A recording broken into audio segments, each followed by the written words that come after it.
You're one email away from the job, one conversation away from the relationship going somewhere real, one deadline away from finally finishing the thing you've wanted for years. And then, somehow, you don't send the email. You start a fight over nothing. You miss the deadline you had weeks to hit, not because you ran out of time or ability, but because some part of you reached out and quietly pulled the plug right before the finish line. This isn't laziness, and it isn't bad luck showing up at exactly the wrong moment, over and over. It's a pattern with a name, and once you see it, you can't unsee it. Psychologists call the deeper version of this self-verification. Here's the strange logic underneath it. Your brain isn't actually wired to seek happiness above everything else. It's wired to seek familiarity, because familiar feels safe, even when familiar is uncomfortable.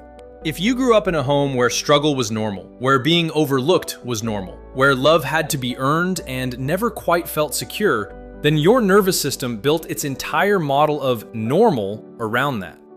Success, real, stable, unearned success, doesn't match the model. It feels foreign, and foreign to a brain built for survival doesn't register as good. It registers as unpredictable, which is close enough to dangerous. Picture someone a few weeks from closing the biggest deal of their career. Every meeting has gone well, the client trusts them, and the night before the final call, they stay up too late, skip their notes, walk in underprepared, and fumble it. Afterward, they can list every rational reason it happened: bad sleep, bad timing, an off day. What they don't see is the pattern underneath. Every time they've gotten close to something this good before, something similar has happened. Not because they're cursed, because unfamiliar success has a specific, uncomfortable texture, and their mind found a fast way back to the texture it already knows. This shows up in smaller ways too. You get complimented on something you worked hard on, and instead of just saying thank you, you immediately point out its flaws, as if agreeing with the praise would be dangerous somehow. You're in a relationship that's actually going well, and instead of relaxing into it, you start picking fights, testing whether it can survive conflict, because peace feels like the calm before something bad, not like an actual resting place.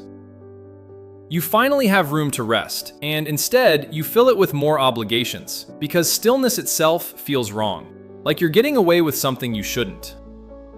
Here's the part that matters most. Self-sabotage isn't your character. It's not proof that you don't deserve good things, or that you're destined to mess up what matters. It's a very old alarm system doing exactly what it was built to do: protect you from the unknown. The problem is that the unknown, in this case, is just a better life than the one your nervous system learned to expect. The alarm can't tell the difference between danger and growth because both feel the same way in the body. Both feel like your chest tightening and your stomach dropping, and every instinct telling you to retreat. So what actually breaks the pattern isn't willpower, and it isn't trying harder to not mess things up. It's learning to recognize that specific feeling, the tightness that shows up right when things start going well, and instead of obeying it, just staying present with it. Not fixing it, not fighting it, just noticing. This is the unfamiliar feeling, not a warning sign. Let the deal go through. Let the compliment land without deflecting it. Let the relationship stay calm without manufacturing a crisis to feel in control of. Every time you let the good thing continue instead of quietly ending it yourself, you're teaching your nervous system a new definition of normal. It takes repetition because you're not fighting a bad habit, you're rewriting an old survival rule, one uncomfortable, unfamiliar success at a time. You are not designed to fail. You are designed to seek what's familiar, and for a long time, familiar and good weren't the same thing. They can be now. That shift starts the next time something goes right, and your first instinct is to ruin it. Notice the instinct, don't follow it. If you've caught yourself doing this, tell me which version hit closest in the comments. New story on the mind next week.